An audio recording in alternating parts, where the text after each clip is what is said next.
Afternoon. I'm Libby Wade, and in my primary job, I'm the rector of Grace Episcopal Church here in downtown Paducah. But one of my primary joys in the work I do outside of the church is to be on the board of Paducah Cooperative Ministries. And as part of that role, Heidi Sir-Heinrich, the executive director, asked me a while back if I would chair a homeless advisory council. And it's in that capacity today that I welcome you on behalf of all the members of the Homeless Advisory Council to this Homelessness Awareness Forum. We hope that you will leave today knowing more than you knew when you came in, having met some people perhaps that you haven't met before, hearing some voices that we don't always hear very loudly.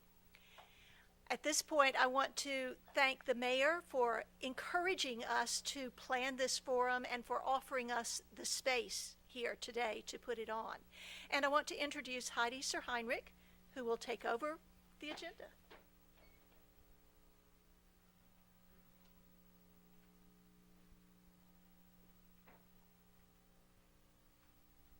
Thank you all for coming. Looks a little different than what you normally see.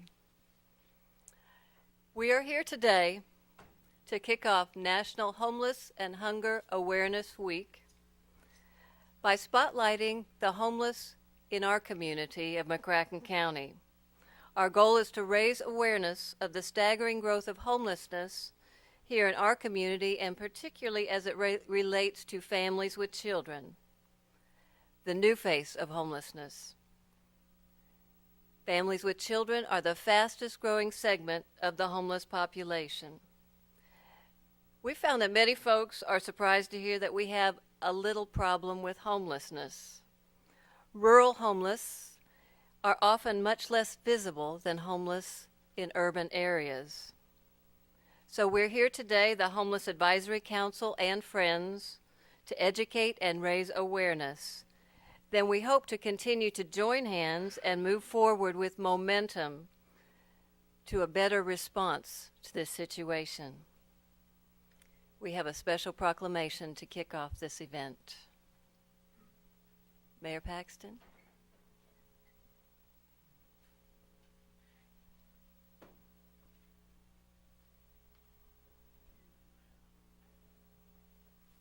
Got it up here, believe it or not. Thank you, Heidi. It's good to be with you all this afternoon, and I want to thank Heidi and Libby Wade and all the people that, Sally Michelson, all the many people who are so concerned about this problem and are working hard to try to make it better in this community. I'd like to recognize Representative Hausman, who's in the room with us. Representative Brent Hausman has been a real friend since he's been elected to Paducah, McCracken County, and this whole district. Is very involved in what's going on in the community, whether it be homelessness, whether it be economic development, or what have you. So it's good to have you with us, Brent. Zana Renfro is here from the county commissioner. Zana, it's good to have you with us. And obviously homelessness is a problem anywhere you go. I just got back from New York City yesterday, or I guess Saturday. And obviously the homelessness was rampant up there. And you go to California and it's bad out there. And obviously it's bad here in Paducah and everywhere in between. We don't talk a lot about what happens in Europe and England and the but I'm sure it's a bad problem over there. So it's a situation that has to be addressed.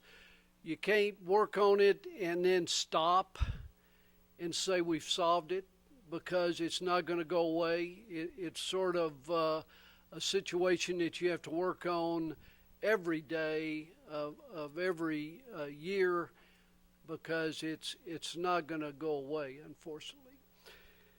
So it is my honor to to have a proclamation that I'm going to present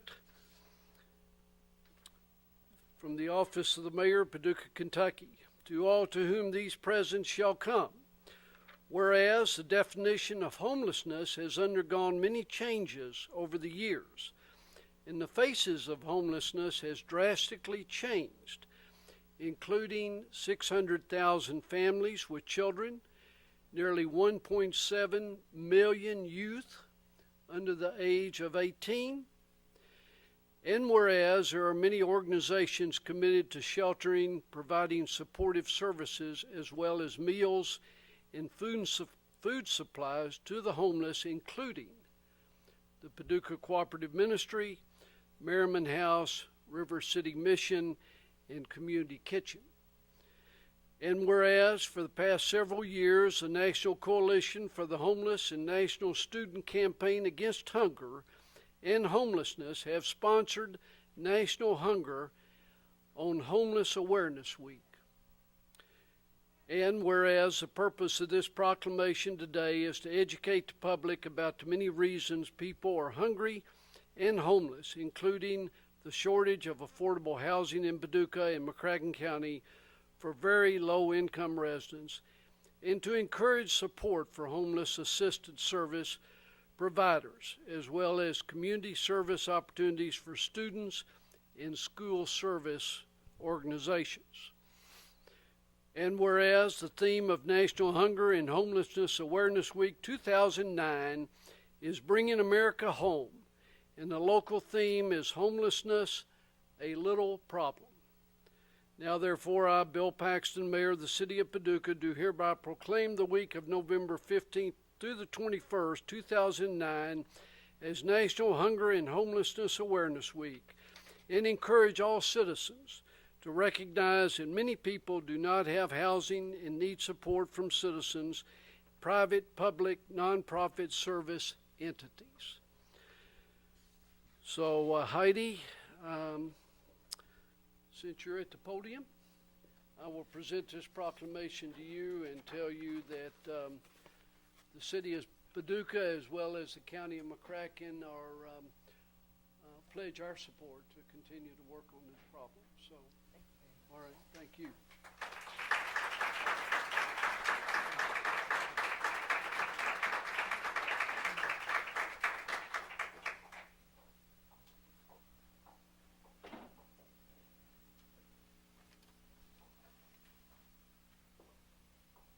We need a good place to display this. We hadn't.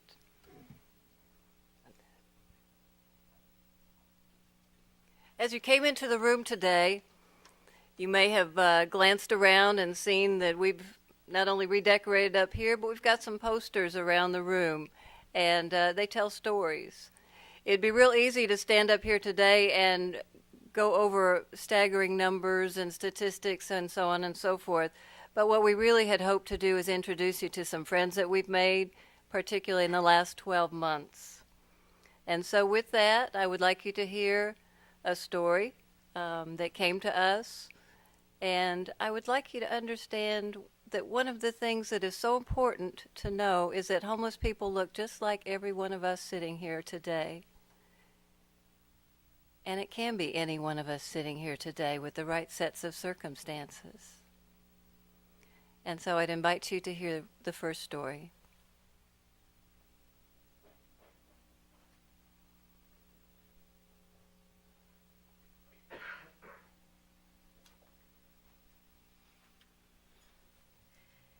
In 1994, I lived in a 2-story house on an acre of land with 3 vehicles, a dog, and cats, a swimming pool, and friends.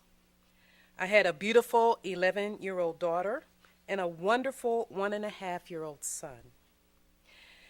There were circumstances which caused me to leave after almost 14 years of marriage. My children and I lived in a spouse abuse shelter for a while. My ex-husband went to prison for what he did to me, but not before he cleaned out our bank account. I had to sell my house and didn't get to keep any of the money. We eventually moved in with my elderly aunt and uncle. We received food stamps and medical cards.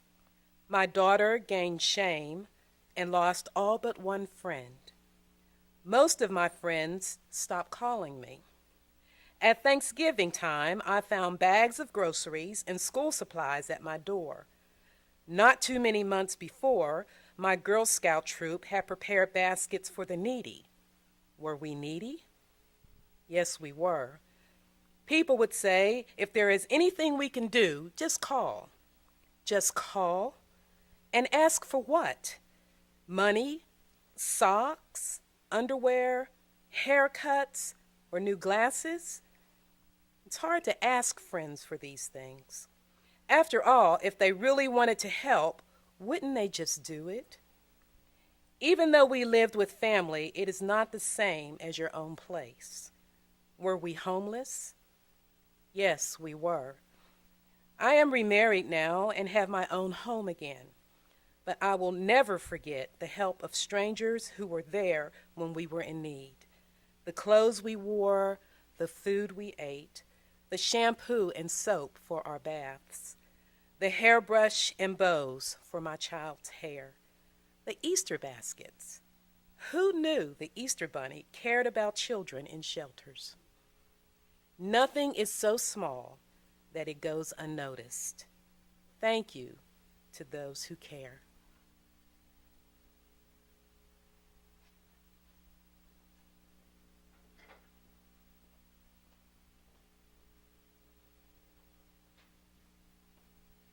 One of the things we'd like to do is ask Belinda to come up because, as Mayor Paxton said in the proclamation, the definition of homelessness has undergone a number of changes. There are many of us that have learned a great deal about homelessness, not just being folks that live on the streets, in doorways, on benches, but it's a little bit broader. And Belinda will also discuss some of the reasons for homelessness.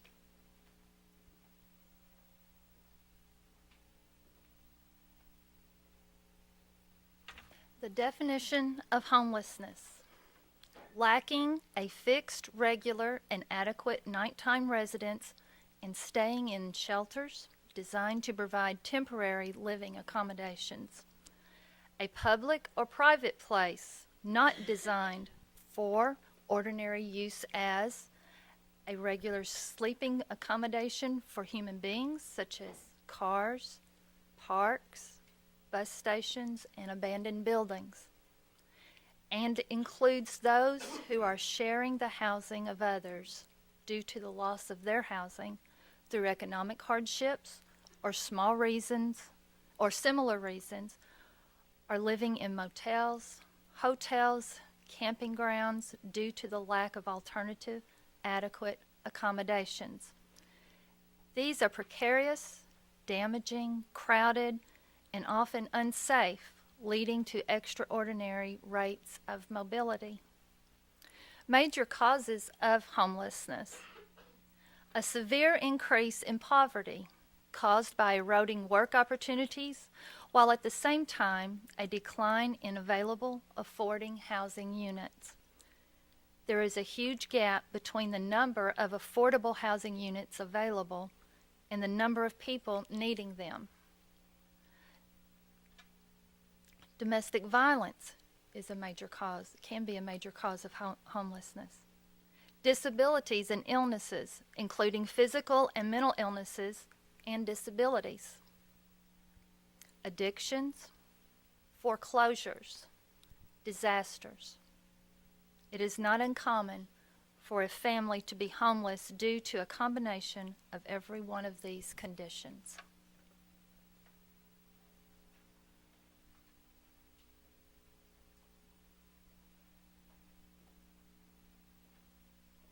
At this time, I'm going to ask Tom to come up and tell us another story about one of our friends.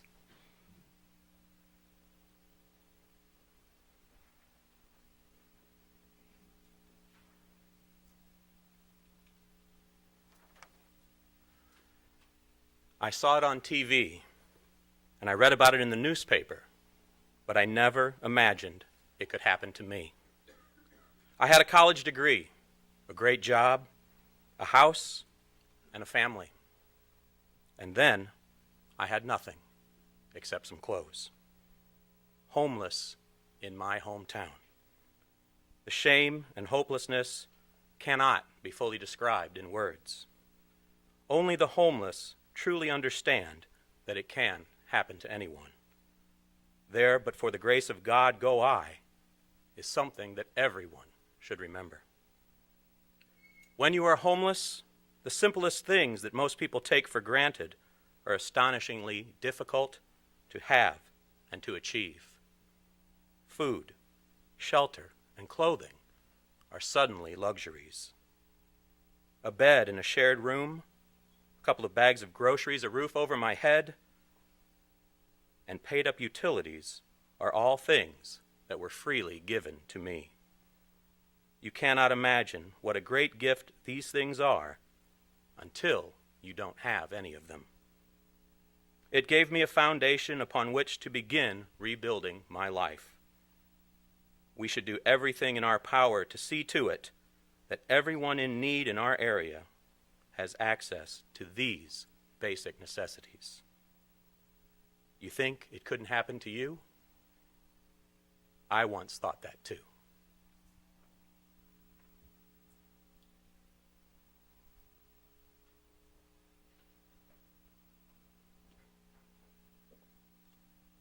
All right, so we've got a homeless situation. We also have some folks addressing the homeless needs with services. They are all represented here today. Talked a little bit about some of the stories. I'd like to just share with you how we started on this journey, and it began actually last spring when PCM began preparations for our annual dinner. And as we worked at preparing a message to share with our member congregations, one of the things that kept jumping out at us was the staggering numbers of children that we were seeing that were coming through the homeless shelter. And we hardened folks in the trenches were astonished by this, and we just felt like everybody should know that.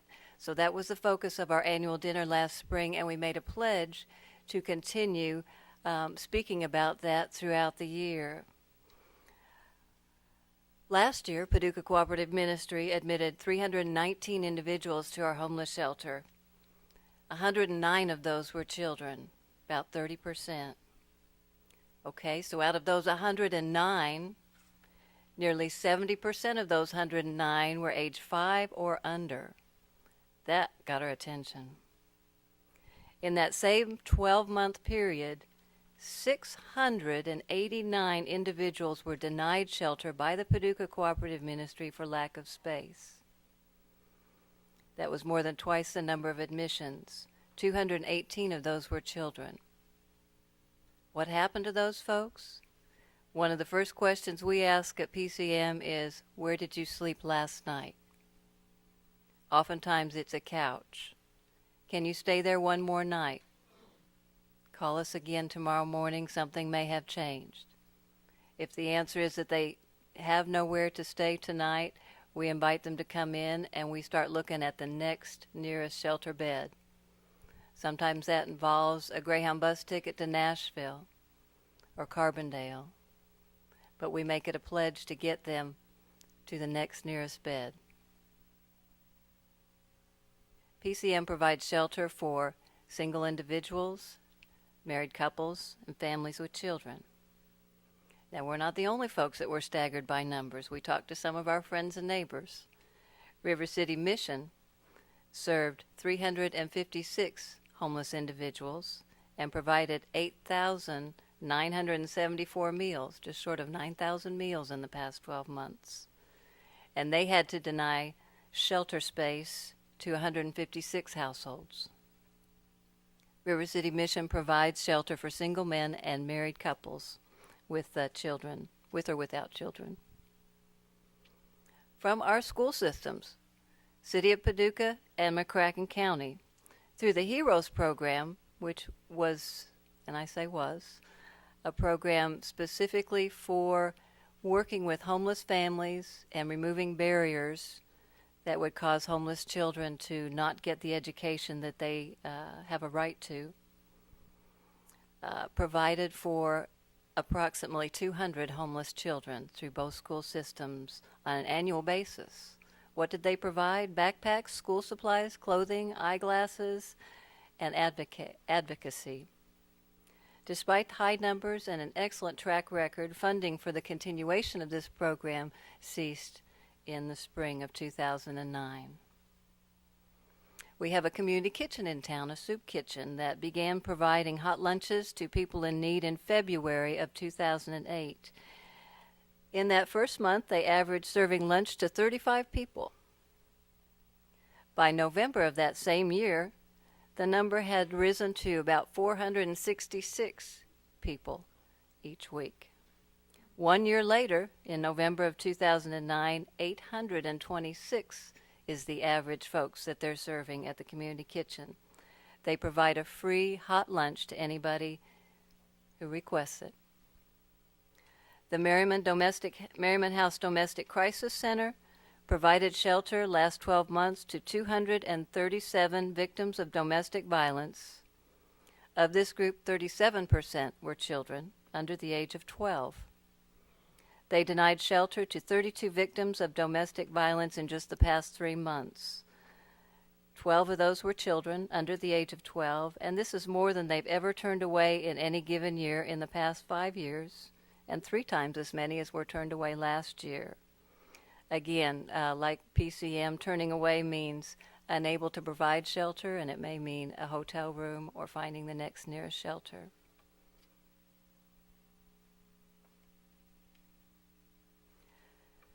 I hope that's taken your breath away just a little bit and helped you understand that the face of homelessness has dramatically changed. And this is our next generation coming up, and it needs to really, really catch our attention. We have some statistics on the back table there, a lot of other additional information. We have another story for you, one last adult story. Tasha, would you come up, please?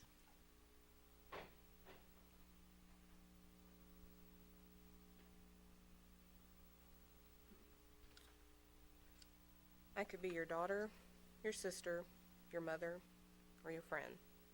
Homelessness can happen to anyone from anyone walks of life. I was a social worker, married with 2 children, when my husband walked out, but not before cleaning out our bank account. Being a state employee meant getting paid once a month.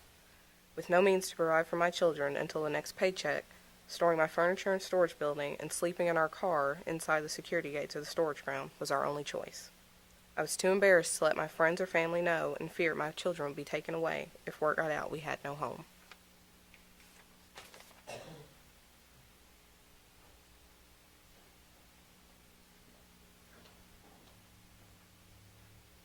The stories you've heard are folks who are on our Homeless Advisory Council. And they came forward to share their stories. We did not know these details about them. But they had the courage to say, you know what, it can't happen to anybody because it happened to me once. And as you look around this room, I bet you can't guess who they were. Now about these shoes up here. Sheila, would you come forward, please? No, they're not for sale.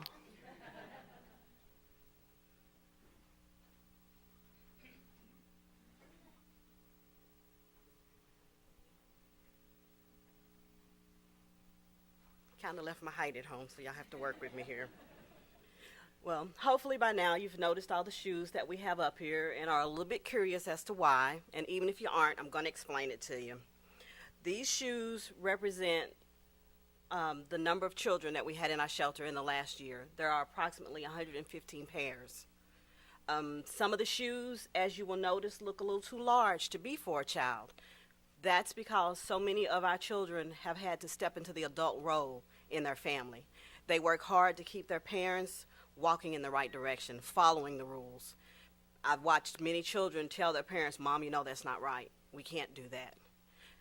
So the shoes are larger. Just like the shoes are different styles and colors and sizes, our children have come to the shelter in every race, ethnic group, and religion. They all share one common bond. They want a home. They want to be safe. Through our program and working with the HEROES program, we work to get our children in school as quickly as possible, cutting through all of the barriers that they experience in school, because so many of our children, when they come into the shelter, they don't have any of their school records, physicals, any of that. There's a rule that says that no homeless child can be kept out of school. You'd be surprised the number of times that that has happened, that they try to keep them out, but that can't happen. They are allowed to go to school. Our agency works to help them with their medical issues, developmental issues, those things, so that they can keep going in the right direction. We hold on to them as long as we can to help them go to the next step before their parents uproot them and move on again. I've been asked to be sure and let everyone know that these shoes were not taken off of the feet of the children at the shelter, and that they will all be donated to charity after this forum. Thank you.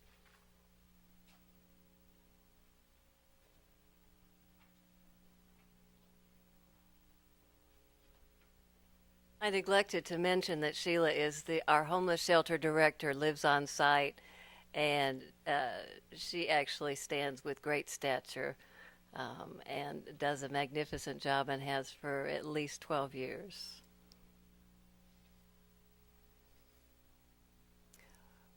We have a few more folks we'd like to introduce you to before we wrap this up today. Tom?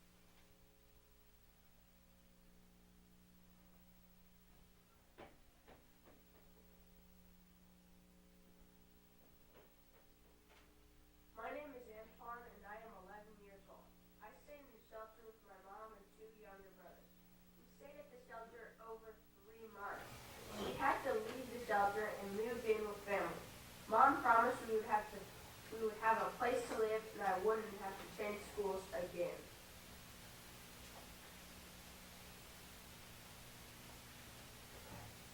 Hello, my name is Manny and I'm 7.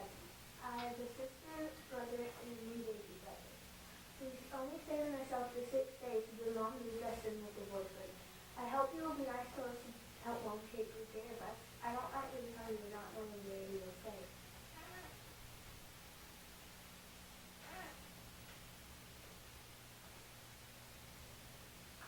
Hello, my name is Bailey and I'm 16. I stayed in the shelter overnight with my other teenage brother and sister and my mom. My friends are all talking about driving. I'm just hoping I have a place to sleep tonight. Mom wouldn't tell us why we weren't going to stay in the shelter anymore. I hope we have a place of our own soon.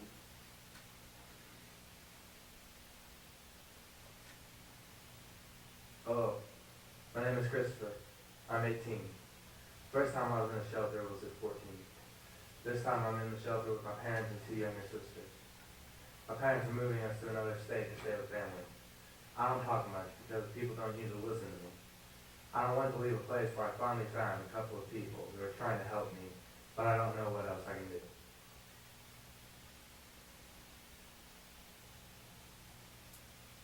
Hola, my name is Jose. I stayed in the shelter twice a year. My mom and younger sister. The second time, my mom had another baby. Now I have 2 little sisters. We stayed in the shelter almost 3 months, but then mom decided to go back to dad. I'm scared now because we have no place to stay, and my dad and mom fight a lot.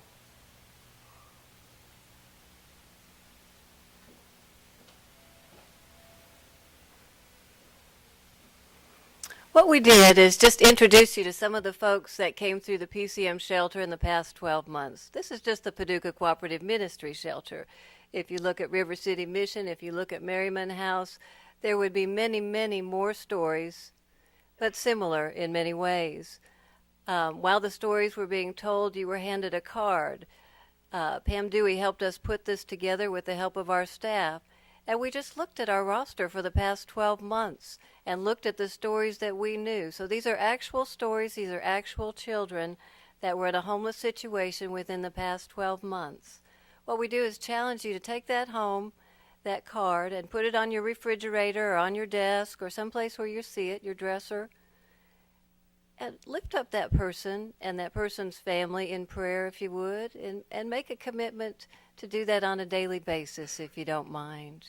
We don't know where they all are right now, but we worry about them.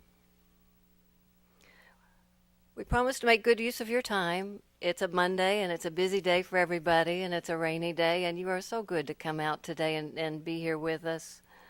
We want to just end today by the obvious question, what can you do about it? There's a lot that you can do. There's something called care. It's an easy way to remember that number one, C, you can contribute. A, you can advocate. R, you can reach out. And E, you can educate. As I said earlier, on the back tables, we have lots and lots of information like this one that goes into a little bit more detail. But what you can do is please don't forget what you've heard here today. And I ask that it be a catalyst for you to get more involved. I would ask that you continue to educate yourself on the homeless situation in McCracken County, in the state of Kentucky, and in the country. There are websites. If you want more information, we can just about kill you with information, and we're trying really hard not to today. We would ask that you would consider adopting a ministry or an agency that serves the homeless and making an effort to support it in whatever way seems best to you through your gifts, your time, your talents. We would ask that you invite speakers from any of these organizations represented here today to your church, to your business group, to your civic groups, so that you can help spread the word and help educate others. We would ask that you be an advocate in schools, government, businesses, everywhere you go, particularly for the children. Consider mentoring a homeless child or a homeless family. And again, think about the card that you've been given today and realize that the story that you're reading is a recent story and an important story. We thank you all for your gift of your time and caring to be here today. And I would like to ask for all of the Homeless Advisory Council members to stand at this time.